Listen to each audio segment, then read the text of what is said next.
Oh, I have one of those too. Heavy though. Left it in my luggage. Is that the XZ8? 10. 10? XZ10. What happened to the 9? Was there a 9? I didn't get a 9. Did you secure the package? 1 out of 3 ain't bad. Negative. We secured 1. No witnesses? There were complications. You have failed your mission, soldier. Your team has been compromised. You're on your own for extraction. Over. Typical Red Room borscht. They say they care, but do they? Mission failure. I never fail.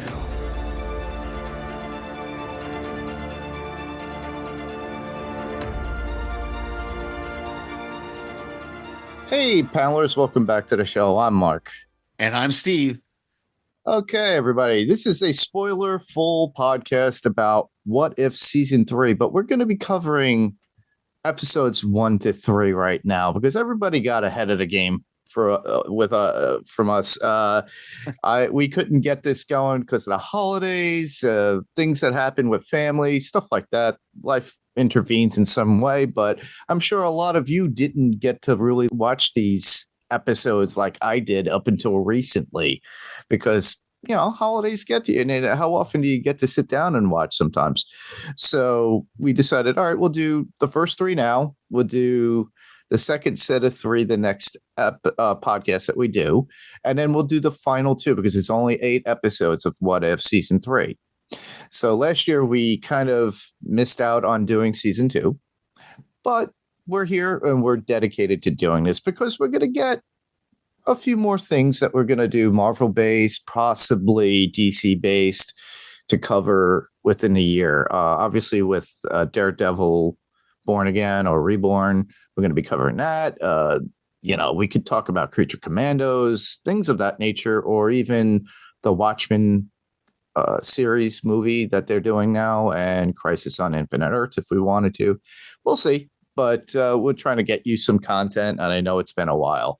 Obviously, after you've probably already listened to our year-end review that Rob Moda and I did. So as you can tell, we are back, and Steve's back with me. Yay! Yes, it's good. It's good to be back. It's been a minute, and I've been dealing with some health issues, as some people know, and got some more health issues I'm gonna be dealing in the next year. Yeah. But we'll get through it. And he's getting healthy, everybody. Don't worry. I am. It sucks getting old, y'all. Yeah, it is. So with that, we'll go in. We're going to go episode by episode real quick. But the first one is What If Season 3, Episode 1. And it's called What If the Hulk Fought the Mech Avengers? So the synopsis for this one is a new team of Mech Avengers battle an accidentally enhanced Hulk. I mean, Mech Avengers, Voltron Avengers. That's what I got out of it too. If you listeners, this is spoiler full, but obviously you've probably seen it and thought the same thing. I thought Voltron right away. I was like, oh my god, they did do this. Oh my goodness. The little kid in me was like, oh, but it was excited. Yeah, we got a Uber Hulk. We got an Uber Hulk with a kaiju Hulk or whatever you want to call it. Yeah, he looked like Godzilla. No, exactly. But it had the elements of Pacific Rim in it, if you think about the way they did this. So my overall thoughts on this was I did enjoy this. As a first one, it really hit it out of the park for me. I really enjoyed it. We got our typical cast of actors that come back to do their voice.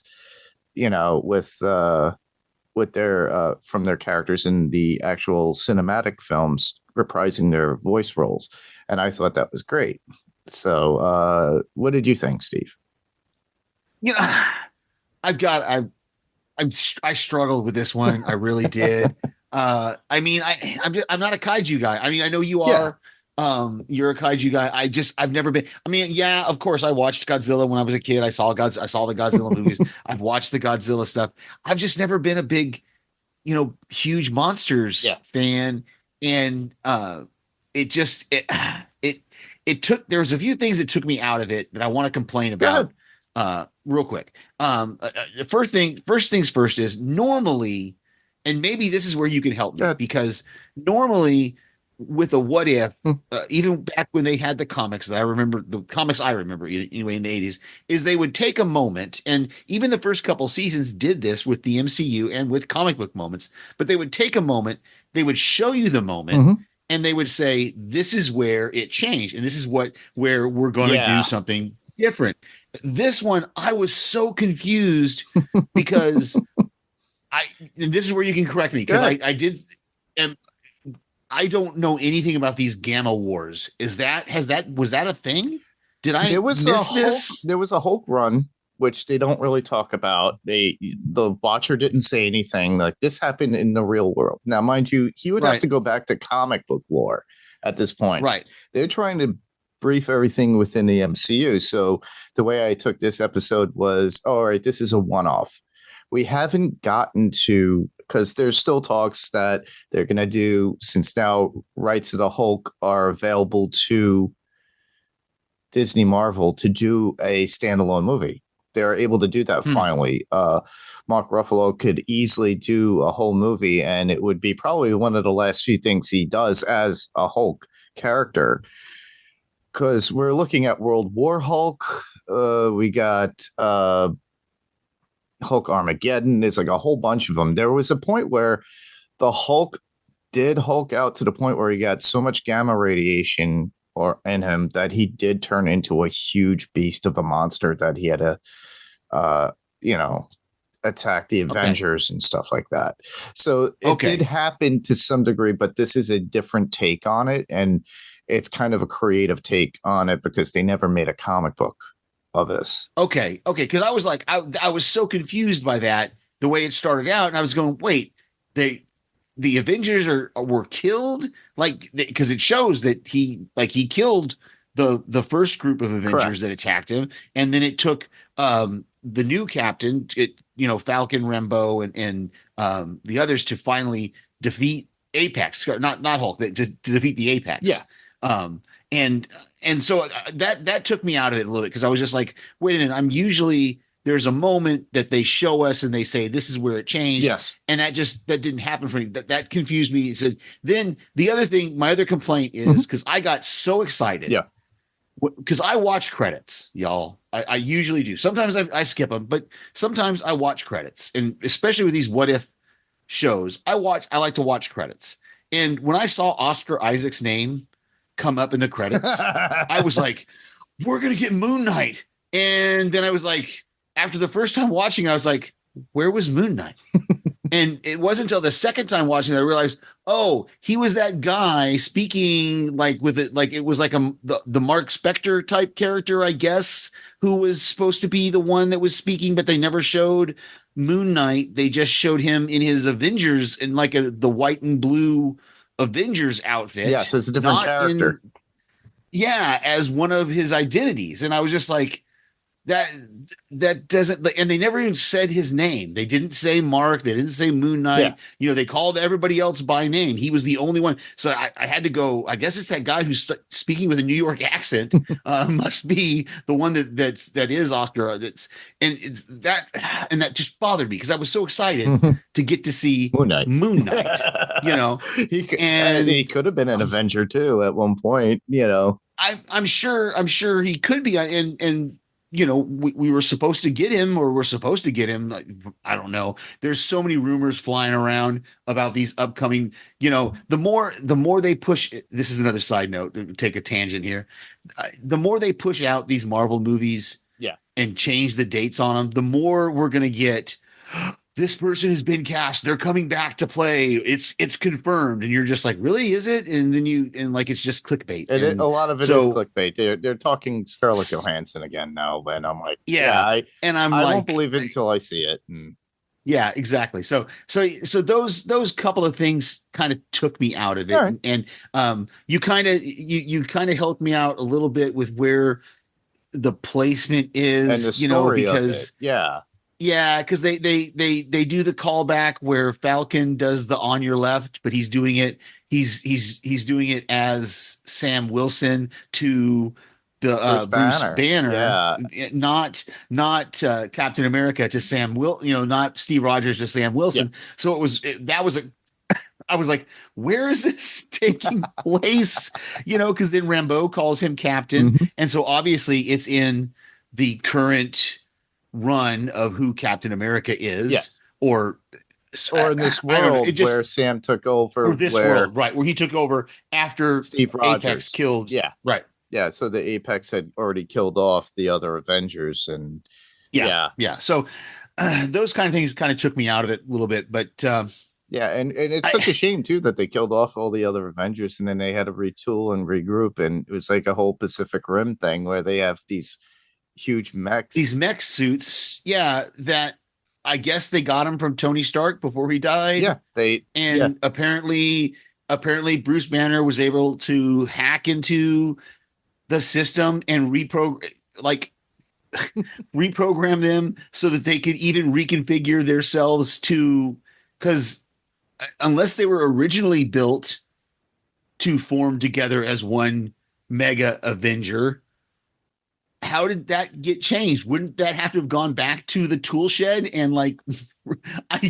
was just like, there's so many things in this that I went, what? It made me think that was a contingency that Bruce had put into the new mech suits, in the mech suits for them, but he didn't have the programming in that protocol. So that's why when he left, he created that protocol software for them to engage. That's the problem. They didn't show us or even tell us that Bruce was even involved in the Hulk Buster. Yeah, they kind of left it as, okay, this happened. Off screen. We We're trying to keep this down to a half hour, everybody. We got to keep the show a half hour. Yeah. So anyway, I know this first episode really kind of let me down. That's all right. Personally. That was just for me. I but, enjoyed it in the sense because of, like you said, the kaiju portion of it, but also we got like something that came out of World War Hulk, where it's like a huge Hulk, or Hulk kills the Marvel universe, because there were times when he did kill some of the Avengers during that whole thing and that run, and these are all spin-off type of storylines that are not continuity with the regular Hulk runs. It's so funny too, Right. because even in comics it's like, well, they didn't, this is part of the regular comic run, but okay. So it's as if they ignore What If, and they never brought What If back for a long time, but we're getting it now. So they're just utilizing some of those stories, but also creating new stories based upon it. With this, they jumped in. I like I said, I like the idea and the aspect of Pacific Rim. They gave Hulk a mutation because he was trying to get rid of it with Gamma, but I thought when he got rid of it, he was human and he didn't have it in him still, but it just made this thing its own sentient being as being a Mega Hulk, or the Apex Hulk, I should the say. Apex, yeah. And it almost was similar to looking to like an Abomination, just so huge, and it had a tail, which is so funny. Yeah. And I was like, okay, but then he had all in it. It was just like Cloverfield, where it just shot out little Hulks. Thank you. I couldn't figure out what is that a reference to? You're right. It was also, did one of the Godzilla movies have? No, they just showed eggs, didn't they? They didn't show that was in them popping 98 out where of they him. had laid eggs. Okay. But yeah, it was Cloverfield where they were kind of popping out of. it had little the main things monster that came out that attacked people, but they're minions or whatever. But these aren't as big as the big monsters. So that's where I was like, oh, okay, they're pulling from this, pulling from that, from pop culture and kaiju based. So, all right, it's interesting. I liked it. I didn't like the design of the little mini Hulks that he had following them, but yeah, the animation was a little crude, but I guess that was on purpose. Yeah, in the very beginning, I it looked like a very retro animation from like the 80s. As when the girl is looking at the TV, and then it shifts over to the regular animation style that they normally do. And I thought that was pretty cool and keen what they did with that. But I love I really like the creature that Banner created with trying to get rid of it out of his system. It was huge, and it just continued to grow. and I like I said, I like how they did call it the Gamma War, because literally that's what it is. It is a war on Earth, but in like in World War Hulk, where you had Hulk with his son, who we all know, and then his daughter, and then they were attacking Earth because he was set in Sakaar or whatever, and he came back and he was trying to take over the world. And he had to battle the Avengers, and he did kill off a few, as I recall. If I'm wrong, let us know. But I did like the aspect of, it's like, okay, they all come together. I love how they put a nuke in there. And he goes, oh, it's not operational. But yeah, later on, you knew that it was foreshadowing. It was going to come back. He was there, and it made him to become an Uber Hulk to stop. And I like how they kind of made it a little different from the Apex to the Mega Hulk that he got. And then he was able to take out and then take control. The sympathetic part of it is where Banner was still inside that Hulk, even though he's huge. So I guess he is stuck in that form and leading these things away. But like with it looked like Skull Island. Looked like they exactly. went to a very Skull Island looking type of place. Yep. So or Monster Island, as it were. But Monster Island, yeah. But I did like that we did Monica Rambeau. We did get her. We did get the Winter Soldier. We got Bucky in there in a mech. And was that Yelena that he was with you, or was that somebody else? Who was that supposed to be that he was with? Oh, the girl that was with him was with the Red Guardian. There was a girl that was with him. Oh, that was had like been giving him Yelena crap. Belova, but That's what I figured. It must have been it must have been her. But it didn't seem like that, and so it was very, because they didn't really Sam introduce makes that much. Yeah. No, Sam makes that comment when he and Monica are going to go after the newest when she says, oh, well, there's gamma rays at this location. And, he says, well, all of you take care of your respective parts of the world, talking to Moon Knight, Red Guardian, and then the Wakanda girl. I can't remember her name. Yeah, I know. But so that was cool to see that they had kind of formed this kind of Avengers, but kind of a long distance Avengers thing, because of this kaiju situation, everybody had their own little part of the world to protect. So. Yeah. And overall I liked it, but definitely the biggest callback for like a Godzilla thing was the toxic gamma breath as well, with the Apex Hulk that's there. I was like, are you kidding me? They did that? I was like, it was like gamma breath. Yeah. I'm like, okay, all right, I'll take this in. It fulfills a lot of stuff, but they could have easily put Godzilla in this episode if they really wanted to, because Godzilla was in Marvel Comics, everybody. But it was an interesting take. I like Mark Ruffalo's acting and voice acting in it. You could tell the sympathy behind it, and same thing with Anthony Mackie. Absolutely. And all the other actors as well. I did enjoy it. It was okay. It was a good way to start it. It gives you, a little taste of what we were missing all this time until, and then this will be the one animation that we get before we get the Spider-Man animated show, as well as Marvel Zombies when that comes out later in the year. But I'm looking forward to whatever we get. But yeah, this was okay. I liked it. I really enjoyed it. Was it my favorite so far? I can't tell you until we get to the very end. Yeah, I'm gonna hold off my judgment on best and not, I hate to say worst, but least favorite, best favorite. Yeah, because even with last season, I watched all of them, but I didn't like all, like, there's a bunch of them that I was just like, yeah, I could have did without that. Or yeah, I'm gonna have to go back and rewatch season 2, because I don't even know. That's season 2 is a blur to me. Well, same here. Season 2, there was a character that they created that is gonna be coming back especially in the MCU itself and the live action roles. So I'm looking Okay. forward to that character. But that was very a hard watch because just like in Echo, it's Indian based, so they had it in their Indian language.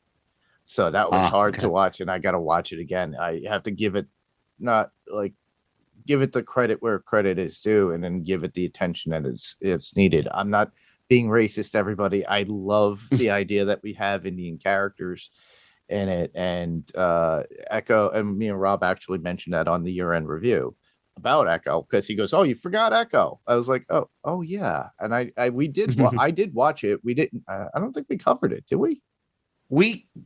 We did something with it because I remember talking about it with somebody. I think we did. I think we probably did a one-off overall about the show. Yeah, that might have been. It might have been a one-off, or we might have done. I can't remember. Because Yeah, it was one of those shows that wasn't getting really great ratings or reviews, but you could see the benefit to it, and I did enjoy it. It was what set it here in was. Oklahoma, though, so I think we did cover. We did something with it. Yeah. I think so. But yeah, those are my thoughts on this particular episode, which it's pretty cool to see the Hulk finally in one of these things as a mainstay or a main story arc for What If series. But the next two that we'll be covering, those intrigue me even more. Yeah. What is the next one? So episode 2 is What If Agatha Went to Hollywood? Synopsis is Hollywood film star Agatha Harkness has a new co-star in Howard Stark's first production. Yeah, I love that. The fact that we do get, of all things, we get what's her name as Agatha? Catherine Hahn. Catherine Hahn. Yeah. As Catherine Hahn, Kumail Nanjiani. Yeah. Camille. Yeah, Camille comes back, and he is the same character. He is an Eternal, and he has the same powers, but he's also Bollywood's greatest actor, which is pretty cool. Yeah. My first impression was, is this the MCU trying to make the Eternals movie relevant again? Probably, but honestly, we still have to go and think about it. The Eternals still has significance in the MCU in a sense that Tiamat is sticking out of the earth, frozen. But it's not been mentioned in any other movie. It's going to be mentioned in Captain America: Brave New World. Because that's the source of adamantium that they're going to bring into. Okay, I don't know anything about the new. I've watched the trailer once, but I'm trying not to get any spoilers about the new movie. Well, we also out, get so. adamantium from Deadpool Wolverine anyway. Right. That's what I'm saying is that was my first. Again, I liked the episode. Don't get me wrong. Like it's still not. Yeah. It's not going to be my favorite. I liked the episode. I love Catherine Hahn. Love Kumail. Yeah. But I have some problems with this episode as well. And I have one the big first one was the first one I had was the fact that the Eternals movie was got such a poor, was not really accepted by audiences overall. And so it almost was like, well, they're trying to force its way in, and we'll see what they do down the road with anything else. But that was my first. But I liked it. I enjoyed this one. I liked it played like a very cinematic, big production holiday, number. It looked like big Hollywood. What would this be? The 40s or the 50s? Would you say? Yeah, around the 40s, 50s kind of time frame with all the dances and big band kind of productions they were doing back then. Yeah, and so I think that's what it was meant to mimic. Yeah, and old Hollywood. Old Hollywood kind of stuff, especially because you got Howard Stark. Howard Stark was in the 50s, 60s, right? Yeah, around that 40s and 50s. Yeah, it was around 40s, World 50s. War II. Just after World War II, right? Just after World War II. So we've got that kind of sense. It was really cool. It was cool. I liked one of the things that I like about this What If animation series is there's a lot of things they do that it would be super expensive to do it live action. Mm. Like that first episode, even though I wasn't very impressed with it, that would have been a tough one to do live action. That would have been a lot of CGI, very expensive, stuff to do, blockbuster kind of things to do for that one. And this one's the same way. It was it felt very Hollywood. Yeah. And I liked that. I liked it. So I liked that it because it gave that feel of that time and that era, and I do enjoy that.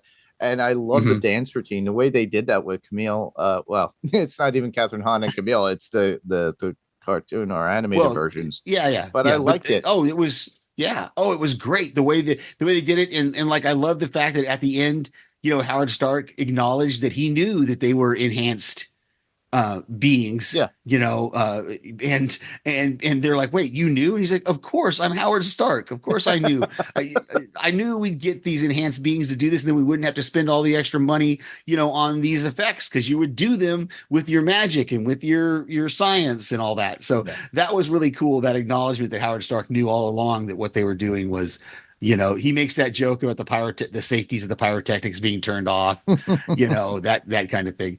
So it was good. I've got a couple of issues with it. The first one being the same thing I said with the first episode.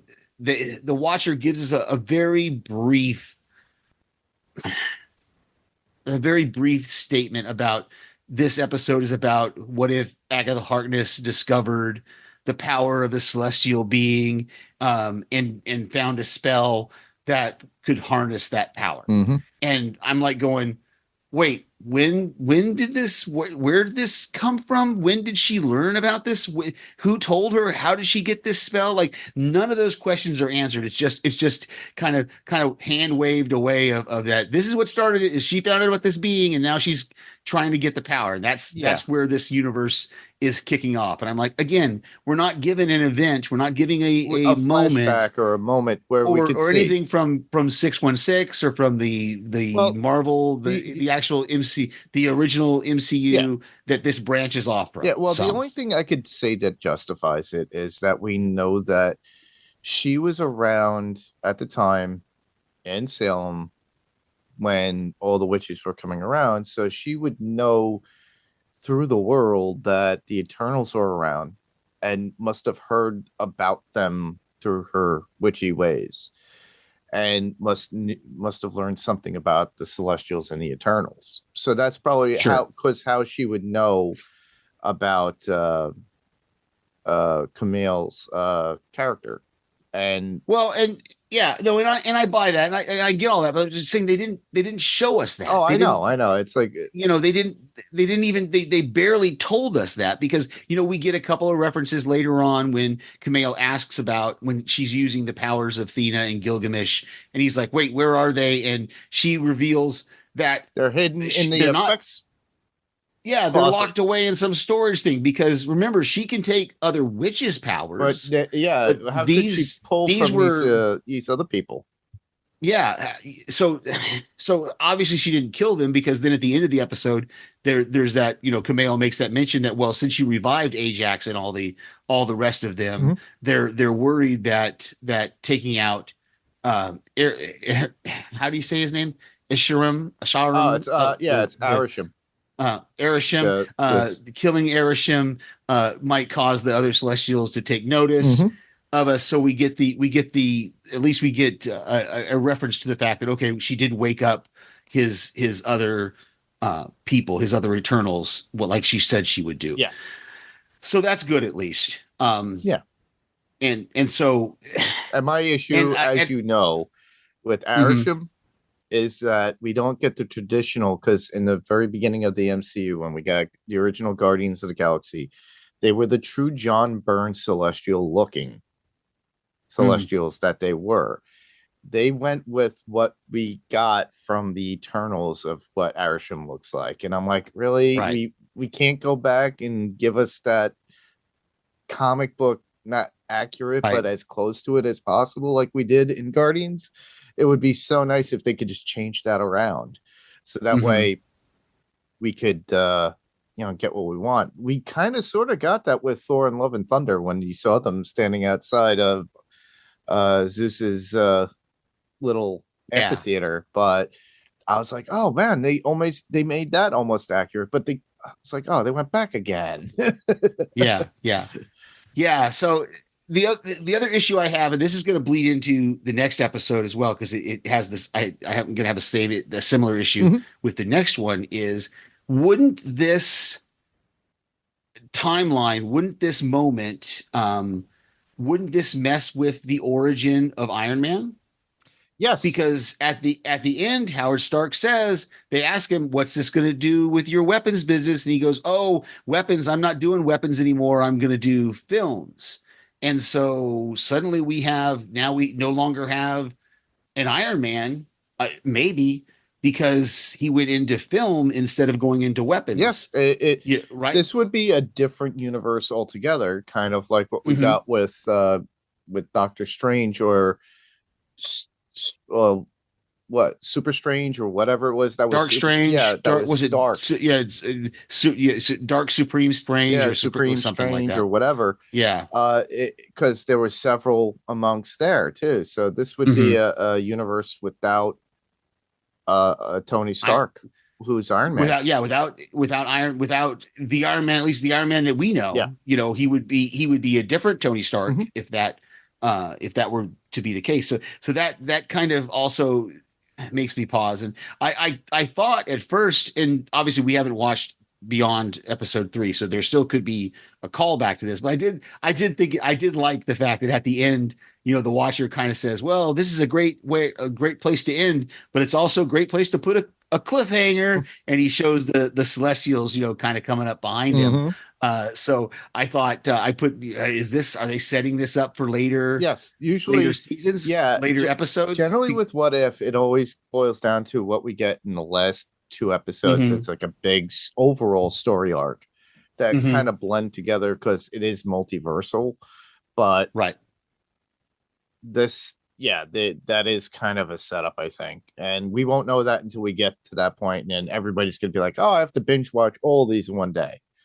And then get to that point and to see it all together and just go, oh, that's what they meant. Oh, okay. Yeah. And then now I got it, like one big movie, But if Mhm. you think about Yeah, half hour and- per, so you got what?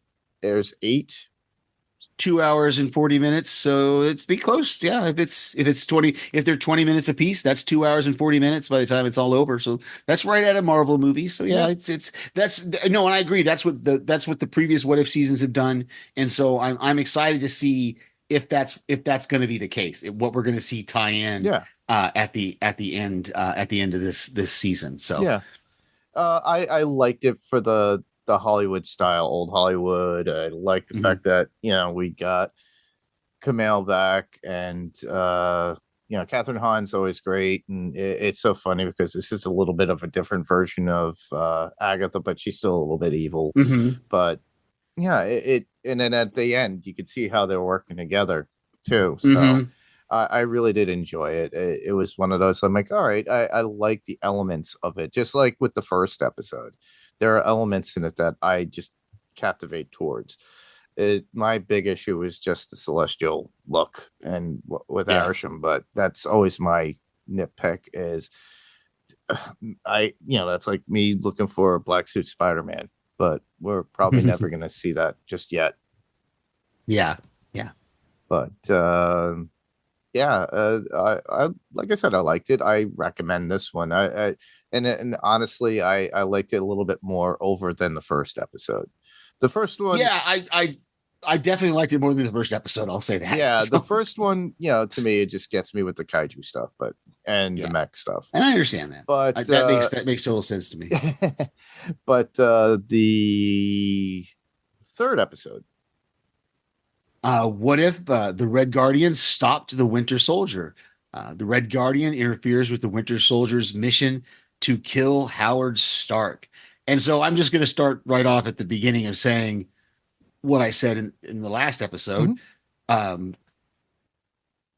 Well, no, I'm going to go back. I'm going to go back on that because I want to talk at length about that. But I appreciate that this episode, and if I had to pick of the 3, this was probably my favorite of the 3. okay, just because this really felt like a more traditional what if episode. They took a moment that we know of something that happened, In the Winter Main Soldier killing 616.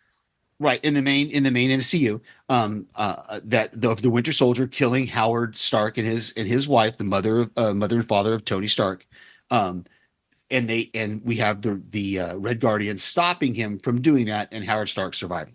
And then, okay, what would then happen? We're not going to see the rest of the world. We're going to see just this moment in time from the perspective of the Winter Soldier and Red Guardian. Which so I appreciated that they went back to a more traditional what if format for this episode. I definitely appreciated that. But that being said, it lends to the same question that I asked in the previous episode. Wouldn't this then affect the origin of Iron Man? Yes. Wouldn't it also affect the origin of Black Widow? Yes. So why then at the end of the episode, when they show Red Guardian jumping in on the Battle of New York with the Avengers, they show Iron Man and Black Widow? Well, the one thing that they make a constant is Howard is not dead. So there's always a possibility of Tony that Iron Man still could have been created, even though Correct. okay, yeah. So I see what you're saying. Is that it still could have followed the origin of Iron Man still could happen in that Howard Stark could still get killed later, or Tony Stark he's could still alive.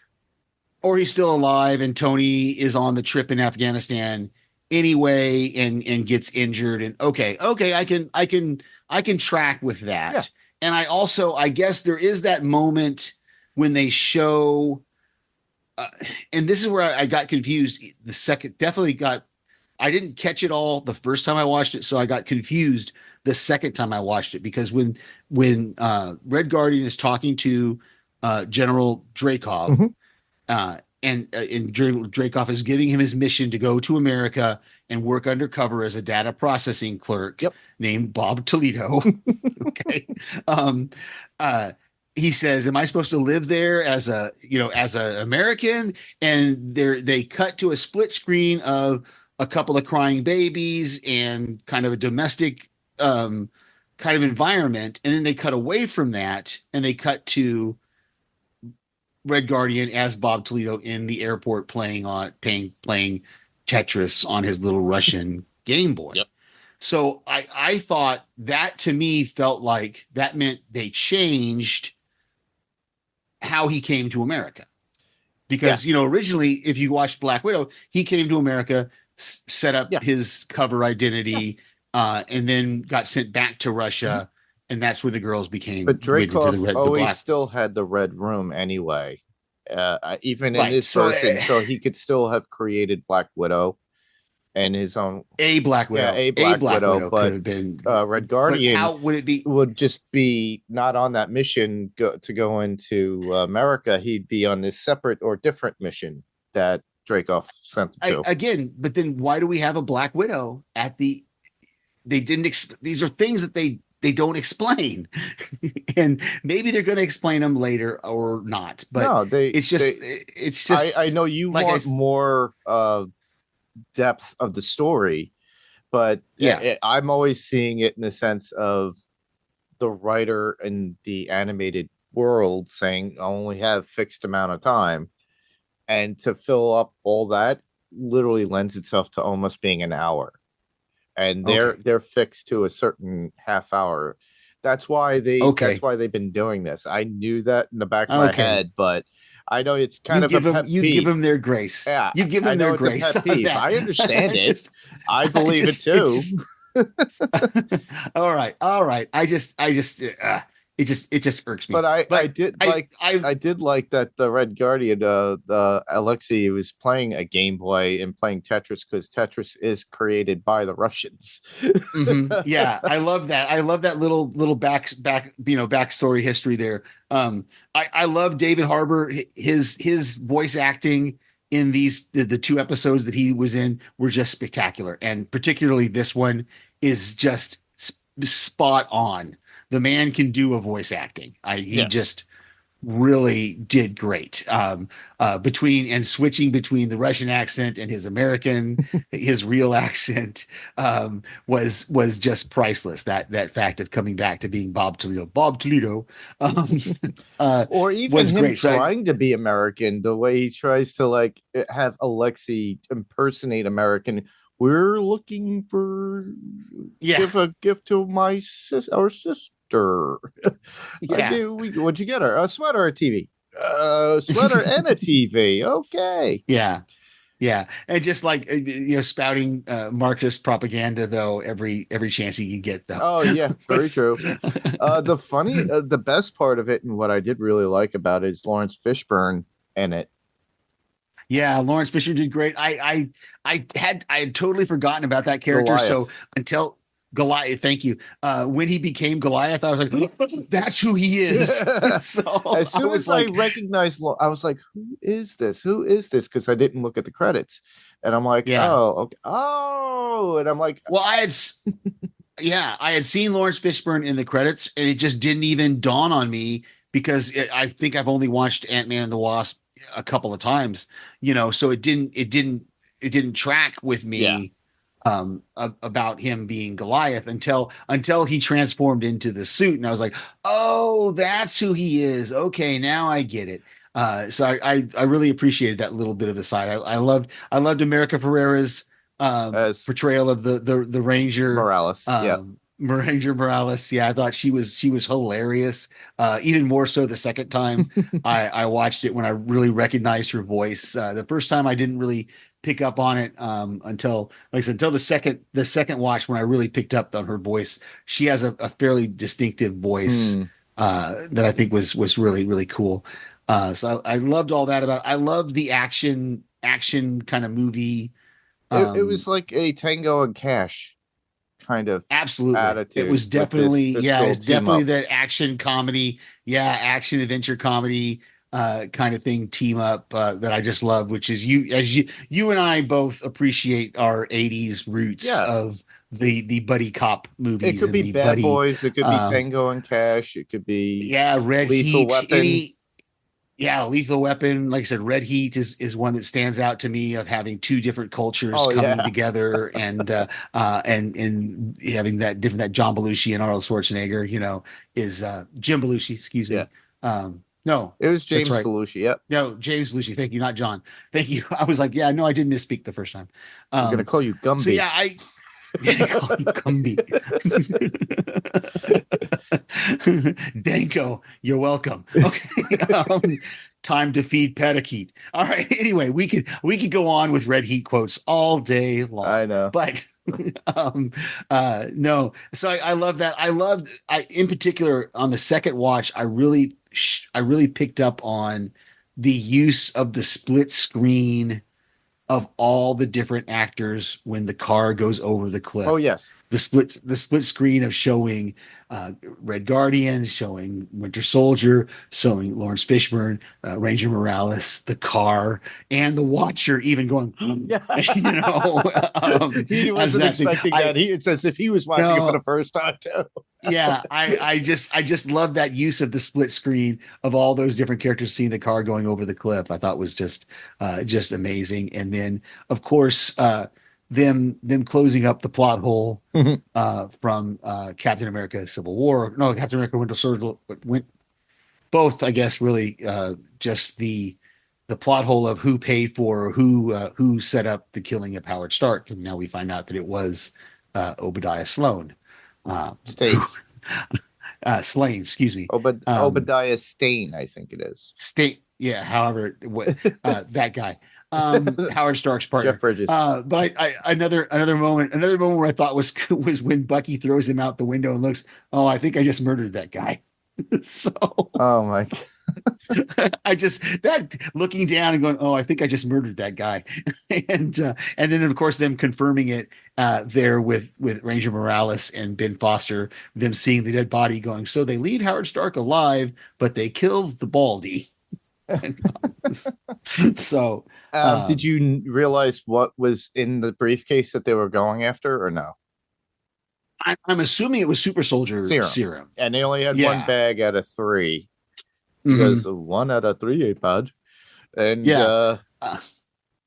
Which I didn't understand at first until they got to the end and Bucky hands him the one bag. And I realized I couldn't tell when he opened the briefcase. I guess when he opens the briefcase, only one of the bags, because it looked to me like all 3 of the bags were fine, but I guess only one of the bags were. It didn't.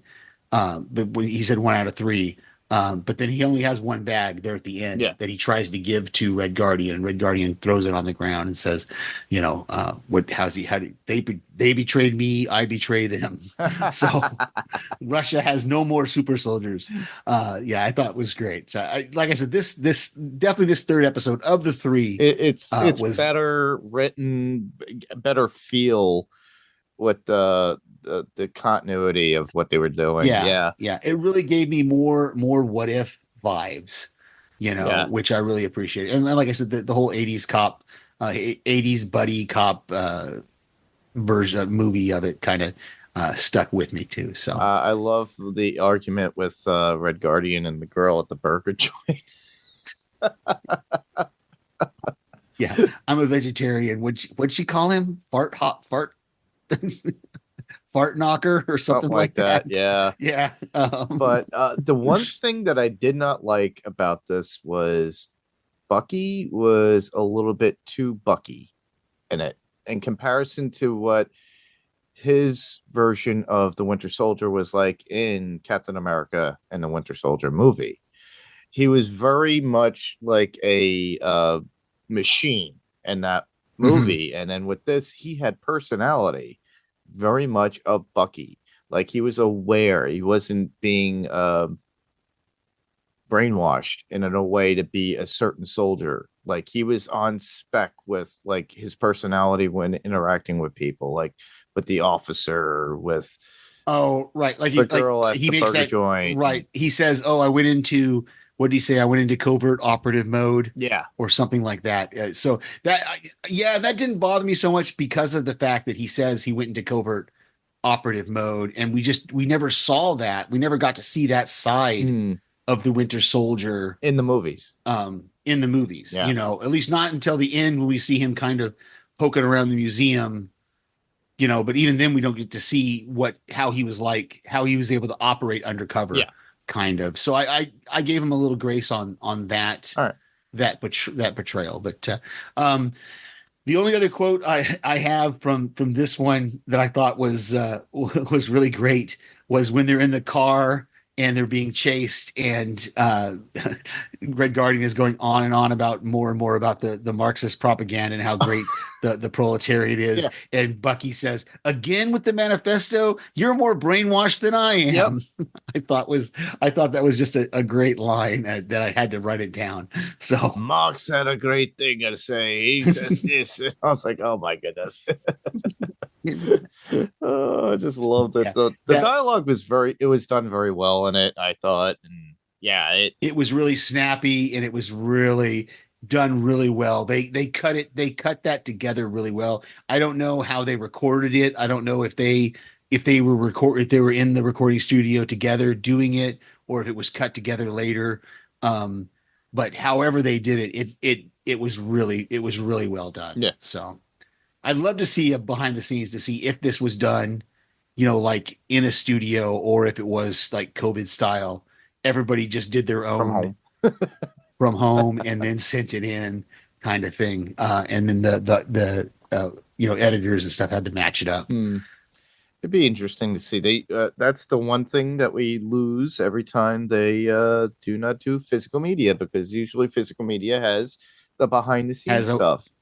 What they should do is, with Disney Plus, they do these kind of retrospectives after the movie has come out. They did it with Deadpool, Wolverine, a couple of other movies too, even the Marvels, and it would be a spotlight on Disney Plus. You would just get that little snippet behind the scenes, and it would be like 45 minutes at most. But they reflect on the filming and all that stuff. I wish they would do that more, for the fact that you are getting the actors from the actual MCU and it voicing it, and it would be great to see it.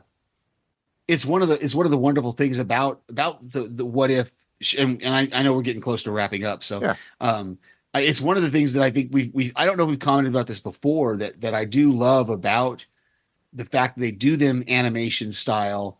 They do this animation style, so all the actors have to do is do their voices, and so that really frees up, I assume anyway, that frees up scheduling, in that they can do it whenever or from wherever, pretty much, if they want to. I mean, they can bring them into a studio, but they don't have to bring them into a studio to do these voiceovers, and so they can get the same actors to do it, even if they're working on other projects at the same time. Which is really, really cool. Which was why I was so excited to see Oscar Isaac's name in the credits of the first episode, and then he only had like 5 lines. So I'm wondering, like I said, I didn't even peek at the other episodes and what they're titled, or to, I haven't done, I did, well, I take that back. I glanced at them because I wanted to make sure I have access to all of the episodes, and I do have access to all of the episodes. So I know the titles. I'm not going to spoil anything. All right.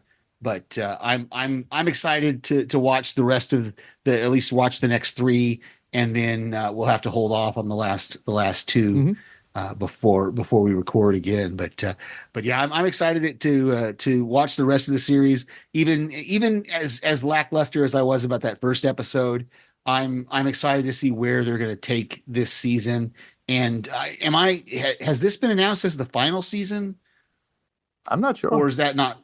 Okay, I would hope not. I hope they're willing to do more, because it's a great show, and it's really cool they could do it animation style. So yeah, it's interesting. I would assume that they are going to try to continue with it, but they are, because it is very popular with the fans, and unless they are going to concentrate more on Marvel Zombies or do one-offs like that, because Marvel Zombies wasn't even part of the original forecast of for Disney Plus. They decided it at D23 at one time and said, yeah, this is what's going to happen. I'm like, ooh, wow. Okay.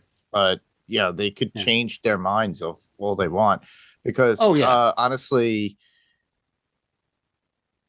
it might be more expensive for them to get all these actors back to actually do these things. Who knows? But we'll see. But I look forward to whatever we get. I'm not complaining that what we got some decent stuff. Yeah, absolutely. But that pretty much covers the first 3 episodes of What If for this podcast. And exciting stuff. Yeah, we look forward to coming back on the next podcast, and we'll be covering episodes 4, 5, and 6. Yes. And then we'll wrap it up with episodes 7 and 8. But for now, for this podcast right now, we're going to go into podcast recommendations. Right now, I watch a lot of reality TV, and so I've been listening to a lot of the Rob Has a Podcast reality TV podcasts. I like that. I used to be a Patreon for Rob Has a Podcast. I'm not a Patreon for him anymore, just because I couldn't afford it anymore. But I recommend, if you like reality television, check out all of the Rob Has a Podcast different. He has a whole podcast network of reality show, reality podcasters. Podcasters over reality. Anyway, they podcast on reality shows. Okay. And he's got a whole stable of podcasters that do different shows. They do The Traitors, they do Survivor. Just finished listening to the Survivor 47 one. That was really great. I just finished listening to House of Villains. House of Villains just wrapped up, and they had a couple of their podcasters covering that one. They're going to be covering The Traitors, which is coming out here in a week or so. So it's if you like reality TV, check out Rob Has a Podcast. Awesome. I would also like to recommend TV Podcast Industries. They are currently covering this, or if not, they've already finished covering What If season 3.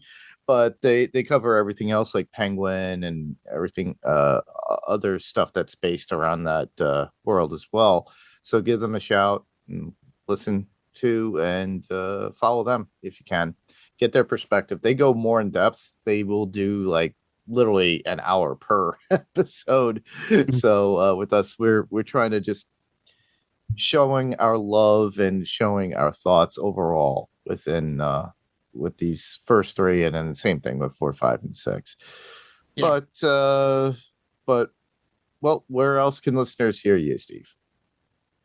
Well, obviously, right here on Panels to Pixels, and I send voicemails to various other podcasts that I listen to. Right now, currently, the Walking Dead or Walking Dead cast will be coming back. Excuse me, the cast of us from Podcastica will be coming back, doing more of their rewatch of The Walking Dead, and also on Podcastica Skeleton Crew Cast, I send them voicemails. They're covering the Skeleton Crew season 1. TV show right now. Awesome. As always, you could hear me here on Panels to Pixels podcast. As always, you could also hear me on Adrenaline Cinema podcast as well on the Pirate Core Entertainment Network as well. Yeah, we and the What's On Tonight. I totally forgot to plug our own network's podcast. The What's On Tonight. Becky and Mandy are wrapping up or have wrapped up their coverage of What We Do in the Shadows, and I sent them voicemails for just about every episode of that, so you can hear my voice on that podcast. And I'm going to try to get with them and see if we can get some future collaboration together, maybe. Cool. But yeah. So What's On Tonight is a Adrenaline Cinema podcast. Nope, Pirate Core Entertainment podcast. Pirate Core Entertainment. I'm so terrible with this. This is our network, your network, and I'm just botching it completely. All right, let's take 2. The What's On Tonight podcast on the Pirate Core Entertainment Network podcast network that is covering What We Do in the Shadows right now. You can hear me on them as well. Yeah, actually on the last episode. I came in a little late, everybody. I fell asleep, and I wound up waking up and jumping in on the podcast. Nice. And Nando too. Anyhow, that final episode was a doozy. But anyhow, yeah, you could hear me on Adrenaline Cinema podcast. Billy, who does the Slay Lounge podcast, which is a Buffy the Vampire Slayer podcast that they are currently covering there on the Slay Lounge podcast. He and I covered The Substance on Adrenaline Cinema podcast that came out in 2024 that had Demi Moore in it, and Dennis Quaid and a whole bunch of other people. But you can look forward to the story of Ricky O, that Frank and I will be doing, and I'll be looking at doing a few more things. I think we'll be coming back doing TV stuff because Mayfair Witches is coming back, and I know that Billy, Lara, and Becky and I are probably going to want to tear that apart if it's really bad like the first season. But yeah, well, you can hear me there, as well as, like I said, on What's On Tonight. And good plug for Billy and Will. They're taking a hiatus right now for the Buffy stuff, but Billy will be actually covering Alien, I believe. He wants to do Alien, so he's going to be covering that on the Slay Lounge podcast as well.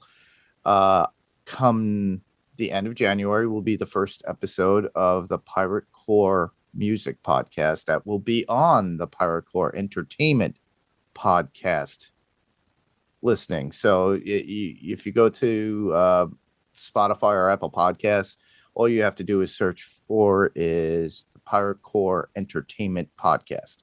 And you'll see each episode is different because you got Becky and Mandy doing What's On Tonight. You also have Billy and Will when they're doing the Slay Lounge podcast. But you also see mine when we start doing the music podcast for Pirate Core Entertainment. So Becky and I will be doing Jagged Little Pill by Alanis Morissette. Billy and Lara will be doing Joy Division. Rima and myself will be doing Appetite for Destruction. And I'm looking to get Derek from TV Podcast Industry so we could talk about Prince. And if you have anything of interest, let us know. And that goes for anything, including you, Steve. If you wanted to be on, just have to let me know. We'll figure out what music we want to discuss, how in depth. It could be just an artist and a particular album. It could be just the artist itself and discuss their catalog of work and instruments and things of that nature for their production. But those are the places you could hear us. Sorry, this is getting always longer because I've added more podcasts. Anyhow, but there's a way for you to get in touch with us just the same. That's a way for you to send some sort of feedback like here, but we could be heard on Spotify and Apple Podcasts or whatever podcast player of choice. As always, if there's a rating or review available, please do so. We love 5 stars and we appreciate them. You could reach us on our Facebook group, which would be www.facebook.com/panels2pixels. I always kind of post something that's there, but for this one, we kind of jumped in on it just to try to get something out to you, get the new year started at least with something. So by the time you got this, guess what? Happy New Year. But you could always just get us through the Facebook Messenger, or if you see a post of something that we did or we are going to do, just put it in the comments below. Or you could easily do that on Instagram because it's Panels to Pixels Podcast on Instagram, or at Panels to Pixels. I forget. Yeah, it's at Panels to Pixels Podcast. Yeah, it's all spelled out. All right, Yep. so it's there. So you could leave messages there. We'll get them just the same. I think you can actually do a direct message, or you could just put them in the comments. You could email us at panels2pixels1@gmail.com. Panels spelled out, panels. 2 is spelled out TO, pixels, and then that number 1@gmail.com. That way you could just write out your thoughts, or if you want, you could record yourself, send it as an attachment in the email, and you could be as if you're on the podcast yourself. We've also received messages through YouTube because we have a YouTube channel, and that YouTube channel is Panels to Pixels Podcast. Always subscribe, give a thumbs up, ring the bell to be notified. We've gotten them before. If you just put in Panels to Pixels, guess what? You'll get Josh, and I love Josh's work, but we're not that particular channel. Anyhow, and I'm a part of his Patreon, everybody too. So I haven't gotten anything from him yet. So I got to wish him a happy new year this year. Anyhow, but other than that, that is how you're able to get in touch with us. And I also recommend that you go to the Pyrocore Entertainment website, which is pyrocoreentertainment.com. Right now, I still have to get everything to go. I have to go some WordPress training to get this organized, because when Filmtropolis comes back, and by the way, yes, we're coming back. It's formerly Fantasy Picks Movie Edition. Rob is looking for a big comeback, so we're going to have a lot of recordings set for you all in place already. So look forward to hearing that. But I have to set his up. I have to set Mandy and Becky's, as well as Billy and Will's. And then obviously, well, honestly, I don't have to do one for the music podcast. You just email us and at pyrocoreentertainment@gmail.com. So, well, enough of me talking, because that's a lot of talking, a lot of me telling you how to get in touch with us, and I'm sure you're bored to death. Anyhow, that was our episode, and I just want to thank everybody for listening. I'm Mark. And I'm Steve. Same podcast, different panel, different pixel. This was Panels to Pixels Podcast, and we'll see you on the next panel. Good night, everybody. Good night and Happy New Year. Happy New Year.